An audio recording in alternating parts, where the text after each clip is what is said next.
Hello, and welcome back to Leading to Succeed, a Grant County Schools podcast. We're very delighted to have with us for this month's recording Miss Maggy Livingood, who is our Food Service Director. Maggie, welcome to the podcast. Thank you very much. Thanks for being here. Absolutely. As we always do, why don't you give us a little bit of background about your professional journey and how you came to this position? Okay. So I've written down, this is a long story. I'll try to make it short as possible. So this one is going to go way back to when I was a senior in high school. I graduated in 97 from Simon Kenton High School. And we had to do a project at the end of our senior year about where we wanted our career to be. I said I would like to be a dietitian, and I would like to get into schools and teach kids lessons about nutrition. Very good. So as a senior in high school, I am now where I am right now. But so I went to college. During my first couple years at college, I always enjoyed cooking. So I took a path and got a degree in culinary arts from Sullivan University. While I was at Sullivan University, I always had a desire to teach. So after getting my associate's degree in culinary arts, I went and got my bachelor's degree in education, in elementary education, and started teaching elementary education. In my path of teaching, I got my master's in emphasized in special ed, and I got my rank 1 in leadership. So I taught 18 years in elementary school in Grant County, and it has led me to here as the food service director. And I've said many times that I think my life has made this full circle of I've always enjoyed food, I've always enjoyed nutrition, and I've enjoyed students and learning, and I've made that full circle and am able to combine both of those now. So how many years have you been in your current role?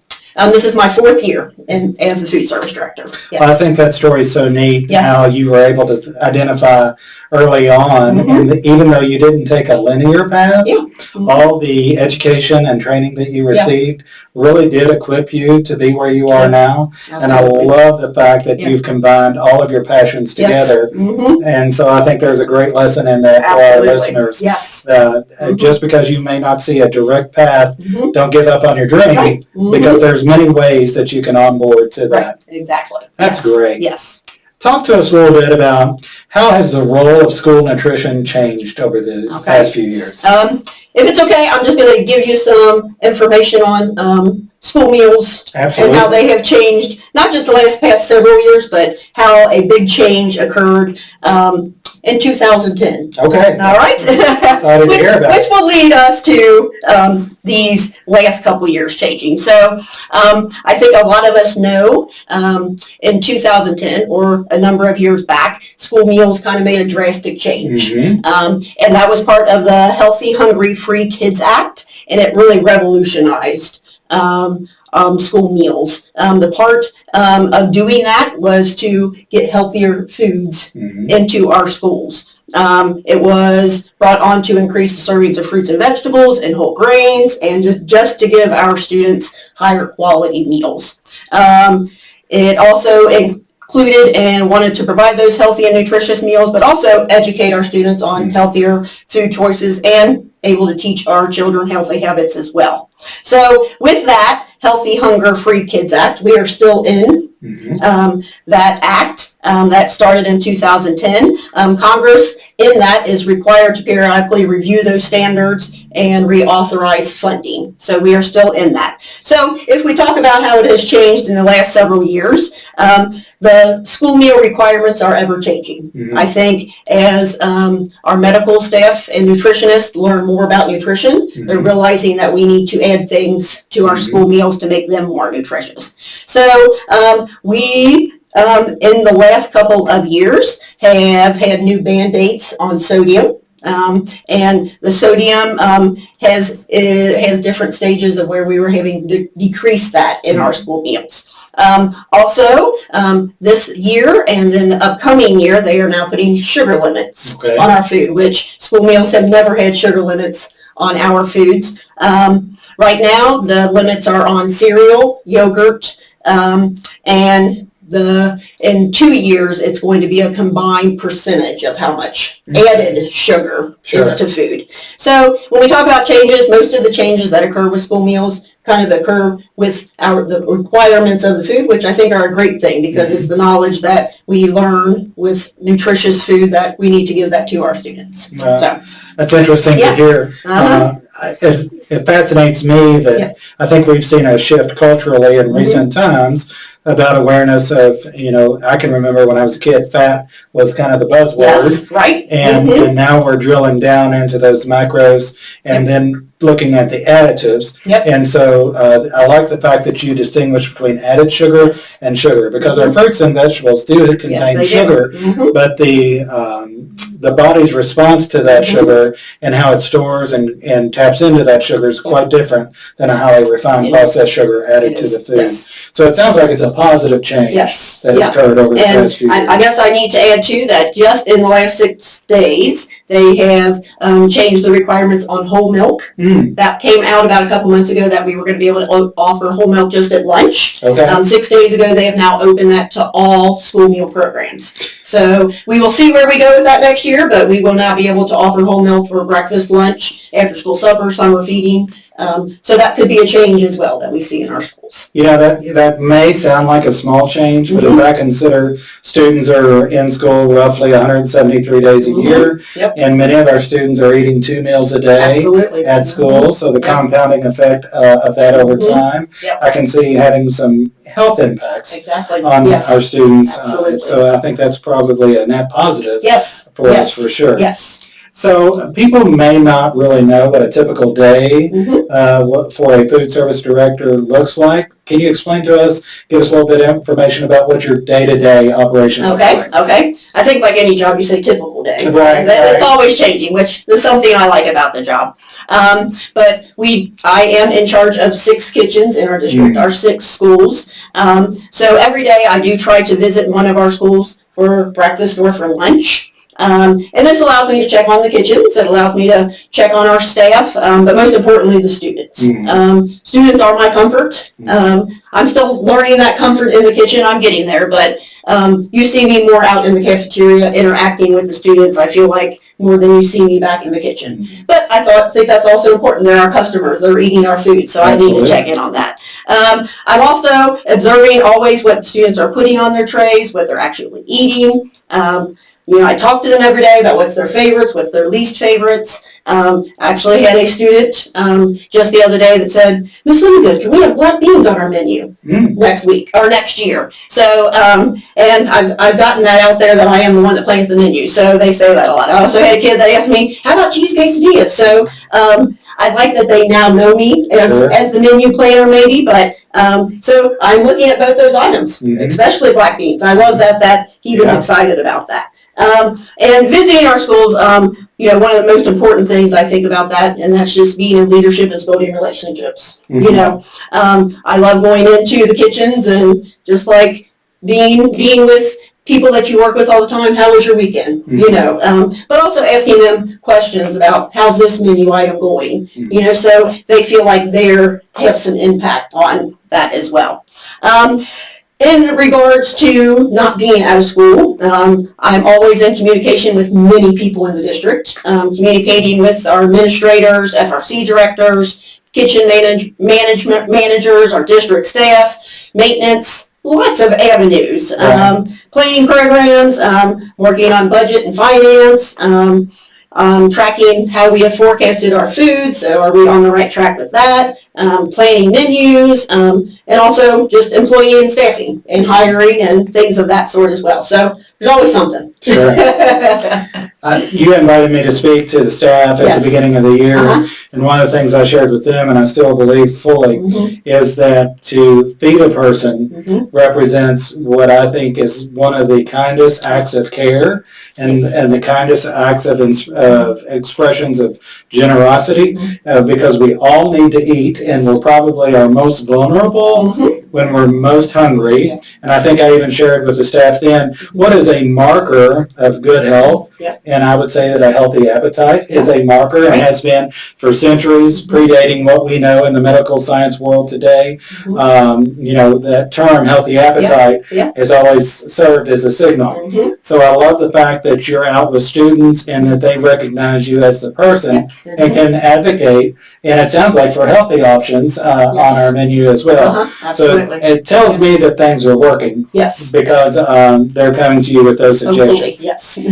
Let's talk about school nutrition and student success. Okay. And I know you're very passionate about this because I've heard you talk to principals about it. Yep. Give us some insight on how school nutrition may impact student success. Well, I was going to say, I love this question because I think this goes with what you have kind of done with student-centered excellence. Okay. Going through education and having a degree in education, one of the things you learn first is about Maslow's hierarchy of needs. That's right. That's my language right there. And that's our pyramid, and those needs at the bottom need to be met first for us to meet those needs at the top. And at the bottom is our psychological and safety needs, and one of those is food. Yes. So what that is kind of saying is that we must be fed. We must feel that our needs are met before we can do that true learning and succeeding. So maybe I can say that food is our most important part of learning. It's certainly a huge component of learning. I remember, not that it's about my experience, but back in the time when I was in elementary school, there was always a big push before state testing to make sure that you ate breakfast, that you got a good night's rest, and they really emphasized that in order for your brain to work, and I've heard that the brain is probably the most metabolic active organ in the body, so for our students to really engage in deep thinking and problem solving, they must be nourished and nourished in a balanced kind of way to be able to perform that. Yes. Talk about the impact potentially on behavior and attendance. Okay. This is probably where I feel like sometimes we forget about how important food is. Eating healthy in general has a huge impact on student learning. It has a huge impact on our behavior and attendance. One thing that I have started since I've been the food service director is I have been going into our elementary schools and teaching nutrition lessons to all the elementary students. Again, that's my comfort zone. Sure. They say it, but I get a lot of energy when I do that on those days. And in that, I really push that we need to eat foods from all 5 of the food groups. We need a variety of foods. And I tell the kids that each of those food groups, that variety of foods, gives our bodies different healthy superpowers. Talking kids language. So, or nutrients, as I say to the older kids. And our bodies can be the best they can be when we are eating healthy. So all of that goes into learning and behavior and attendance. So if you don't mind, I'm going to go through those 5 food groups. Please. And kind of tell you what I tell the kids of how each of those different foods help our body. Help our body in many ways, but also help learning and help us at school. So I would say that our bodies need to eat fruits. And that is what helps keep us from getting sick. I like to use the saying, an apple a day keeps the doctor away. Right. And I like to say, that's not just apples, that's bananas, that's watermelon. And you might still have to go to the doctor, but if you're eating those fruits, it's like eating that yummy medicine instead of eating that medicine. So fruits, again, if we're eating those fruits, we're not going to the doctor, we're not getting sick, we're going to be at school learning. So there is that there. Vegetables, which is a hard one for our kids, but I talk about, let's just try to find one vegetable that you like. But my big push with vegetables is how much they help your eyes. And man, we need our eyes for everything. We need it for reading. We need it for so many things when we're learning. Paying attention to the teacher. Grains, which again, a lot of people contribute or put with carbohydrates, which carbohydrates are in many other foods in our grains. But grains are so important because they're what give us energy. And like you said, it's not just energy to run around and play, but it's energy to think. I tell them that grains are very important for breakfast. It's like starting your engine for the day. And if we want to do our best learning, if we want our bodies to be ready for the day and do the things that our bodies need to do, especially at school, especially in thinking and paying attention, we need to eat that breakfast and we need those grains. Protein, I tell them that builds our muscles. And, the littlest muscles, like blinking your eyes, is part of our food. That gives us that energy to blink our eyes. And we need muscles to sit up tall. We need muscles, again, to focus and to learn. And dairy, I tell them that's good for our bones and our teeth. And again, bones aren't just for supporting us, but it's protecting all those important things inside our body. And just like you said, it's protecting our brain that needs to do all those thinking. So, eating healthy really makes an impact on students' behavior, their attendance, their learning. But not just that, it boosts our mood if we're eating healthy. It improves our memory. And there's been research out there that our students or those that eat healthy, their test scores are better, their grades are better. It all goes hand in hand. It absolutely does. I love the fact, and I'm sure this is reinforced through our health and PE teachers too, but I don't think we can invest too much in teaching our students the value of the choices that they make. Right. And so it's all about cause and effect as far as I'm concerned. Yep. So hearing that simplified message that's age appropriate for our students and not vilifying any food group, but understanding that all food is a resource and it's how we manage our resources for optimization. Yes. And so I appreciate very much the fact that you spell that out for them and are able to connect it to something that they can understand and relate to understand how to improve themselves. And you use a phrase that I like to use all the time, is be the best that they can be. Yes. A lot of times I'll end some of my communications internally is that we do our best so that students can be their best. And I love how you've taken your role to kind of amplify that message and make it real in the lives of our students. So I appreciate that. Let's talk about some potential misconceptions. What might the typical person who's, say, around my age or perhaps a little younger might have about food service and cafeteria food today? Yes. I would think our biggest misconception, I think, and I hear it a lot too, like when I went to school, elementary school, everything was homemade. We had those yeast rolls. We had, those home-cooked meals. Standards have changed. Requirements have changed. And I think that's the biggest misconception, that the requirements have changed for the good. Back to 2010, the Healthy Act really made a difference on the type of foods that we are serving our kids. The school programs are really governed by some of the most strict nutrition standards in the country. School meals are one of the healthiest meals that our students receive, especially outside of the school day. From home, some homes, and even restaurants. And I don't think we realize that. School meal requirements, we have requirements on the amount of food we're allowed to serve the kids. Calorie ranges, sodium limits. We have to serve different vegetable subgroups. We have to serve them whole grains. 80% of the grains that we serve have to be 51% whole grain. I see. We have to serve low-fat dairy with the addition now of whole milk, lean proteins, and we now have those sugar limits. So as we think about that, where do those come from? School meals follow the dietary guidelines of America. Until those guidelines were updated this year.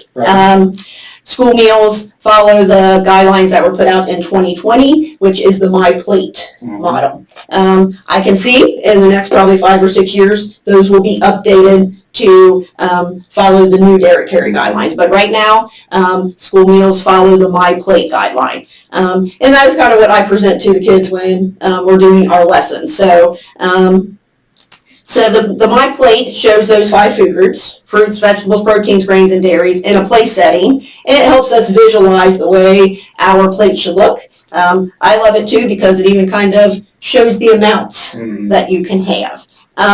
So I say that because those are the requirements that we have to serve our students. Like I said, we have to offer a whole grain for lunch every day. We have to offer a vegetable, and our vegetables are broken into subgroups. So throughout the week, we have to serve a dark green vegetable. We have to serve a red, orange vegetable. We have to serve legumes or beans. We have to serve a starchy vegetable, and then there's the other vegetable. So we are required to not just serve one type of vegetable, but we are required to serve those different colors, and those different colors of vegetables give us different vitamins and minerals.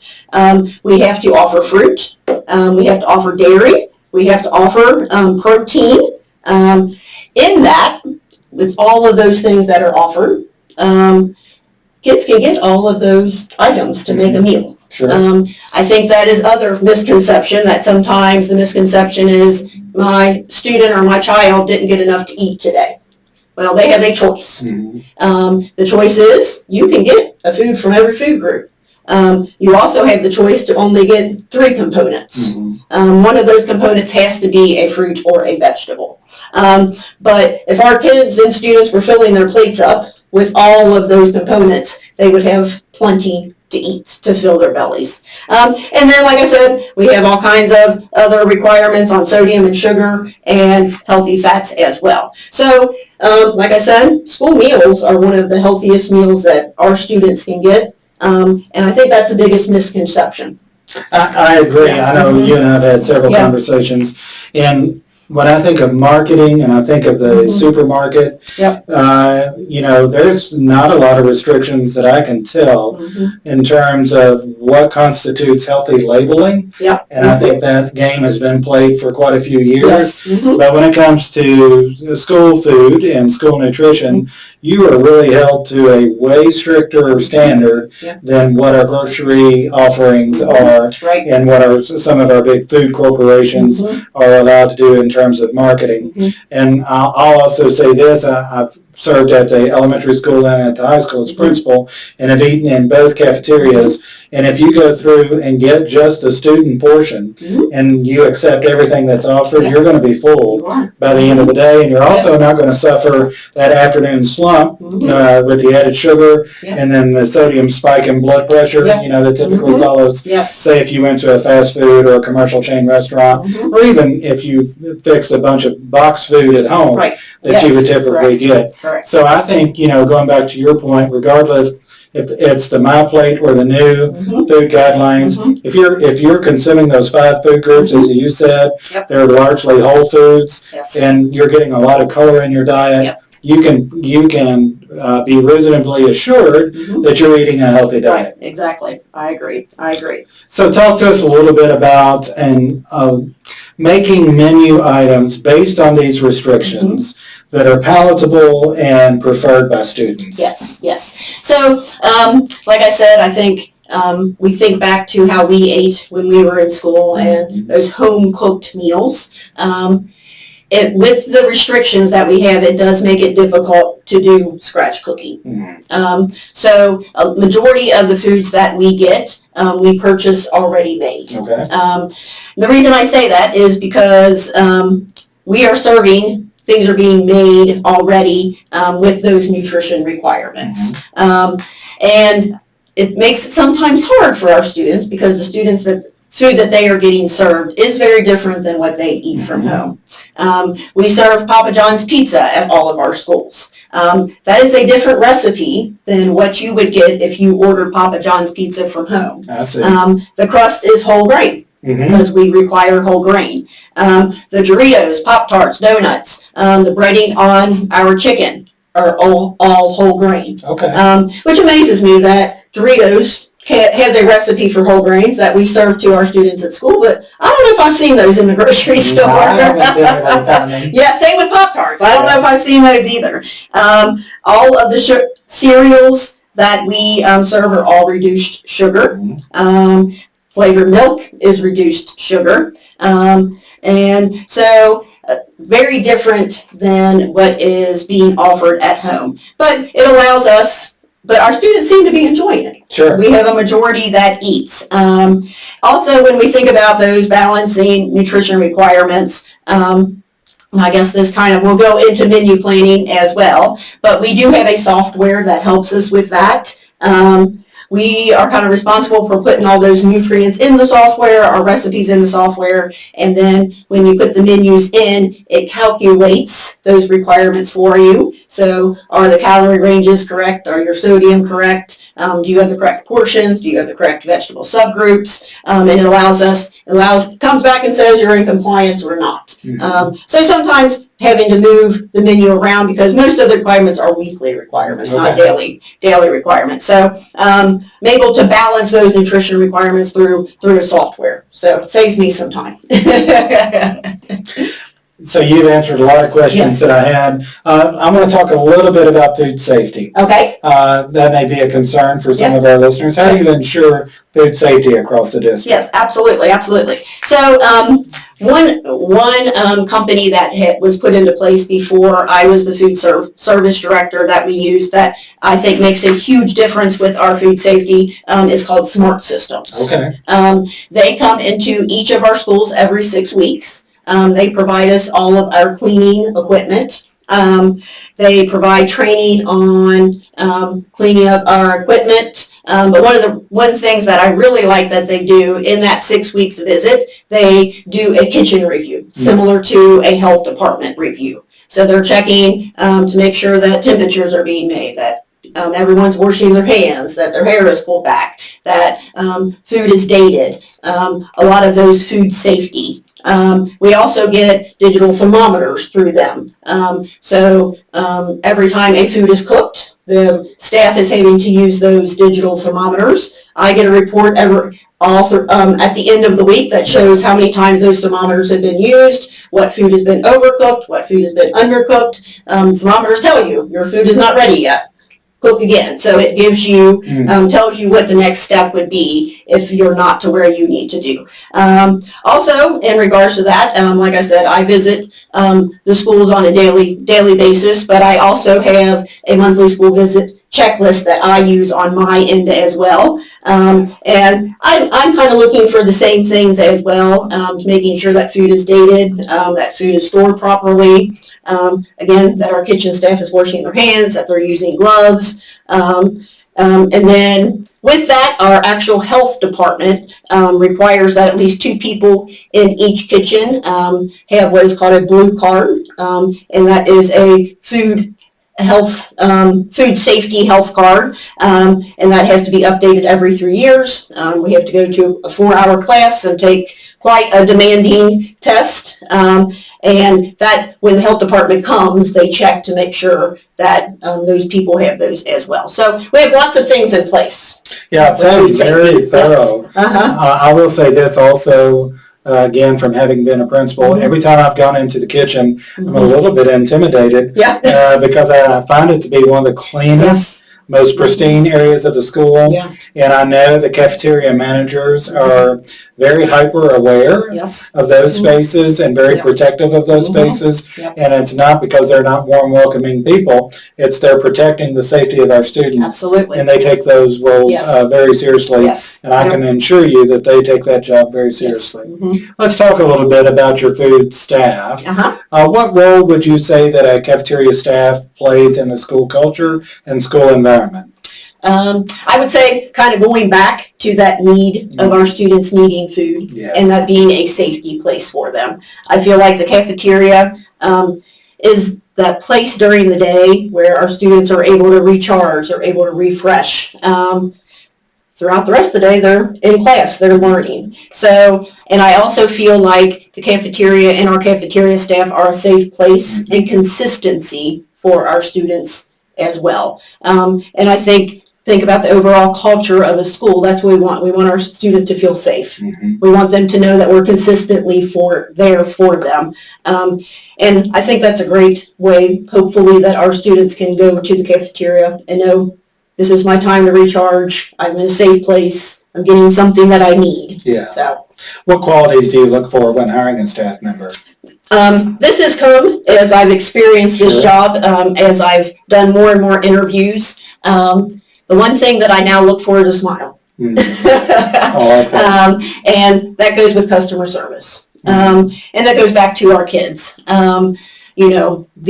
We have staff that needs to smile at our kids. We have staff that is able to know the kid's name, because when they scan their finger, their name is on the screen. Mhm. So customer service is one of, now that smile is one of the first things that I look for. Having food service experience is great, but I feel like that can be taught. Mhm. Knowing how to smile and interact, I think, is one of the best things. But I also look for teamwork. Mhm. I think you think about food service staff in those kitchens are, more than anybody else in our district, are hand in hand for 6 hours a day.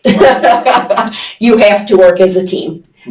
You have to know how to get along. And no doubt there's going to be rifts in between every now and then, but you've got to know how to get along with people and be able to solve problems within that close environment. And one thing, I don't ask their math skills at an interview, but math is a huge part of food service and a huge part of school nutrition. I don't think I thought about that before I became food service director, but I actually, that was asked of me of a staff member the other day of, can you start asking about math skills? Yeah. And maybe not ask about it, but just make them aware that math is part of this job. So I'd like to throw that in there because we use it, you know?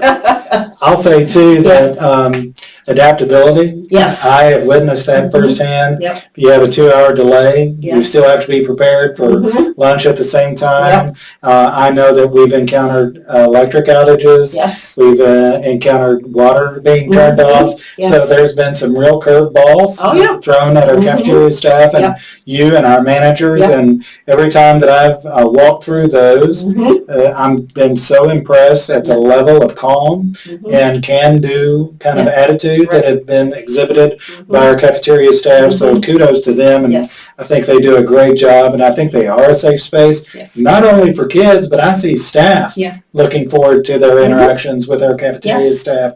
And there's always a check-in, how's your grandchildren? How are things going? And it's a highlight for many of our people today to be able to have those interactions. So I appreciate that very, very much. Has there been any change in participation in school breakfast and school lunch in your time in this position? It's kind of stayed pretty stagnant, I would say. About 80% of our students eat lunch, and about 50% of our students eat breakfast. I would love for that to be 100%. Breakfast especially. It amazes me. I'm a breakfast eater. I wake up hungry, so I don't understand those that don't wake up hungry, but I wish that our breakfast numbers would go up. There's really struggle at middle and high with eating breakfast, and I know there's things that go into that. So, but I know that there are things that impede our kids from possibly eating at school. We do have school kids that have severe allergies, and if I was a parent of that kid, I probably would want them to pack as well. But they have stayed pretty stagnant. I would love for them to go up. I tell our administrators all the time that every kid in our district gets to eat at no cost. That's right. And if you're not hungry, all of our schools have share tables where a meal can be sat on that share table for a kid that's still hungry. So, I really encourage for all of our kids to go through the line, and be able to get a meal that can be put on that share cart for our kids that are still hungry. So I think it's such a wonderful thing. Grant County is the first district that I can recall working in where there's not been some issue with student account balances or charging lunches or breakfast, because every meal is free to students if they choose to participate. And I think what a wonderful program for our community. It's, I can remember my grandparents helping out my parents. There were 3 school-age children in my family, and those grandparents had to kick in a little extra money, just take some of the burden off of my parents to be able to pay for those school lunches. So we are really fortunate to be able to participate in the community nutrition program and offer those things. So I appreciate the shout out to participate, because I think that just helps our program overall. The more participation, the better that we are. Let's talk about how do you help students try new foods and expand their healthy eating habits? Okay. One thing that was started before I became the food service director at our elementary schools is once during the month we have a Try It Friday, where the students get to try hopefully a food that they have not tried before, and they get to fill out kind of a little survey of how they liked that food. Some of them are a new food that they like, some of them not so much. But I think just being able to give them a taste of something, not saying they have to eat a whole apple or a whole orange or a whole piece of asparagus. That's what the kids got to try last Friday. It's not as discouraging to them that they're just getting a bite. Throughout my nutrition lessons that I've done, part of all of my nutrition lessons have been trying some healthy foods at the end of the lesson. And that's where the student got the black beans. We tried black beans the last time that I came. So that gives them another opportunity to try new foods as well. And it does kind of amaze me sometimes that some of our students haven't experienced some of these foods. But again, that's why we're here as well, for them to get to try some new foods as well. And I think, our teachers are great encouragers of our kids eating healthy as well. It's amazing how you can just kind of say to a kid, "I'd really like you to try that today," and they will please you and take that. I know that there's a kindergarten aide at one of the schools that has gotten all the kindergartners, they try it together. Oh, nice. So it's amazing how parents and families and teachers can really just push and encourage students to try or children to try new foods. So. Yeah, I think it's interesting too. Yep. Sometimes students are afraid of foods based on the name of the food, or the color of the food, or the texture of the food. And so I think that's such a great strategy to say, let's just take a bite. You don't have to finish a plate of it. It's a low risk, low commitment kind of stage. So I think that's great. Example. Yes. Talk to me, do you have any success stories that you would like to share with our audience as far as something that maybe you've been a part of or have witnessed or have led? I think one of my biggest goals in becoming the food service director is getting the food service department out in the open. I think, again, as being a teacher, I kind of forgot about the importance of food service. I thought that, that's my break during the day. I'm going to get my kids through the line. I'm going to get them eating lunch. But I never thought about the importance of food service, as well as I didn't know the requirements.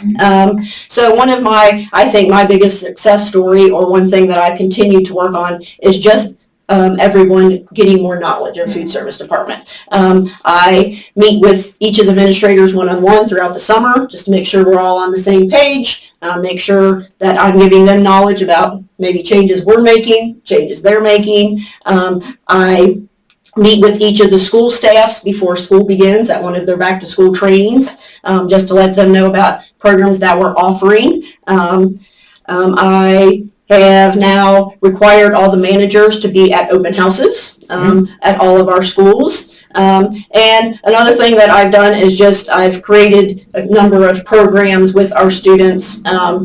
Each of our schools now have what is called the Snack Club, the Student Nutrition Advisory Council. Those students are chosen by our FRC directors who know our students the best, I feel like. And with that group, I'm able to teach them about school nutrition and the requirements. And doing these nutrition lessons, I think, has put me in the forefront as well, at us serving healthy foods, them getting to know me, that they can come to me for questions. I love it that when a kid comes to me and says, "Miss Livingood, is this food healthy?" And I might say, well, that's a sometimes food. That's what I like to call, maybe not foods that's not as healthy, because we should be able to eat everything. Absolutely. But some foods we shouldn't be eating every day, just sometimes. So I love that students are able to come to me in that regards as well. And I love it. I had some kids the other day in elementary school that said, "Miss Livingood, I ate a whole bag of grapes. I love grapes now." So it's those kind of stories that that just light me up, that I feel like I'm making a difference. I agree. Yes. I think your snack club may be one of your best legacy pieces. I know of no such other group in any other district that I've worked in, and I hear about it all the time. So I think that's something that you can be proud of.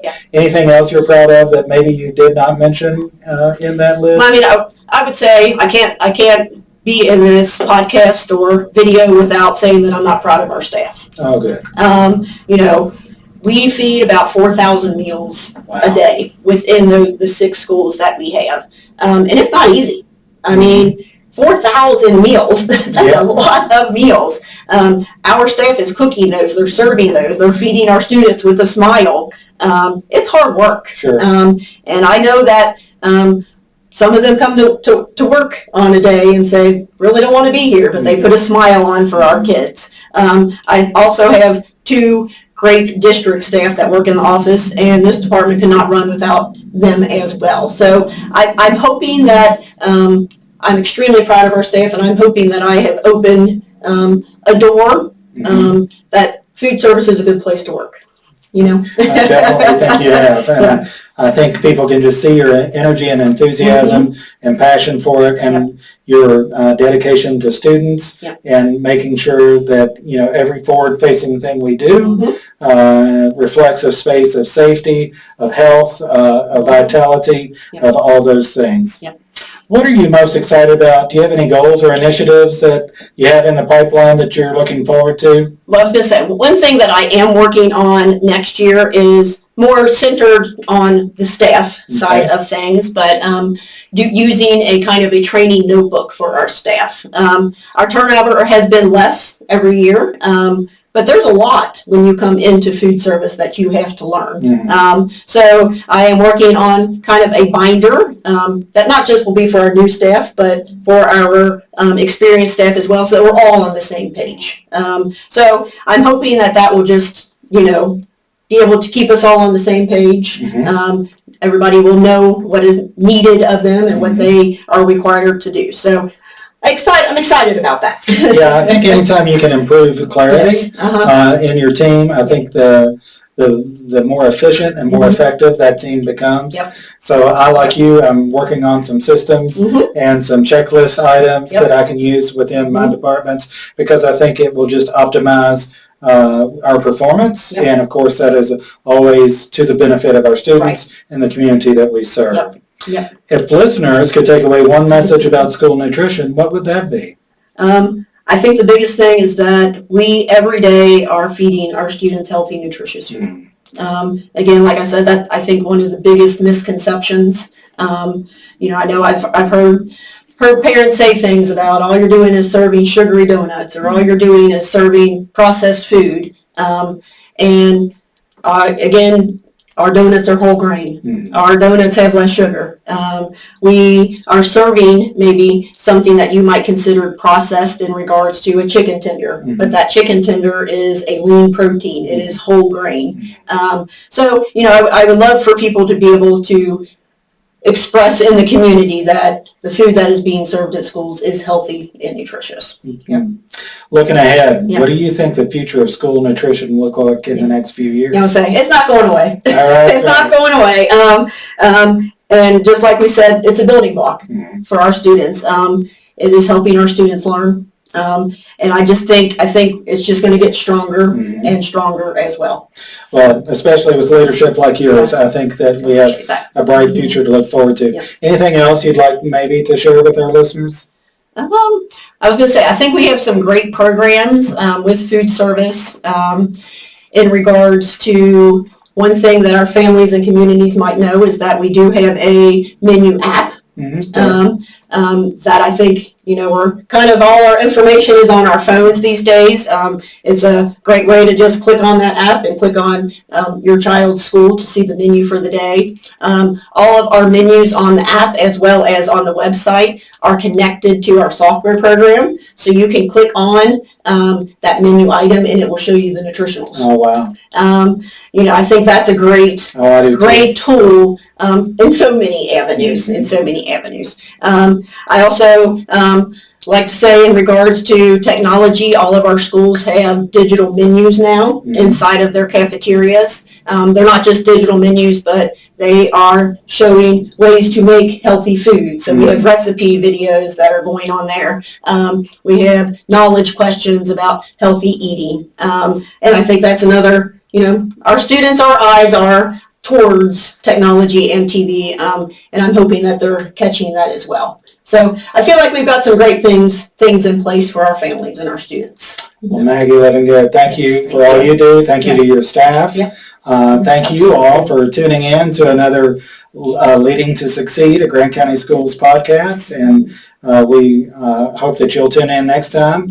Until then, we wish you a good day, and this is Todd Moody and Maggy Livingood signing off. Thank you. Thank you very much.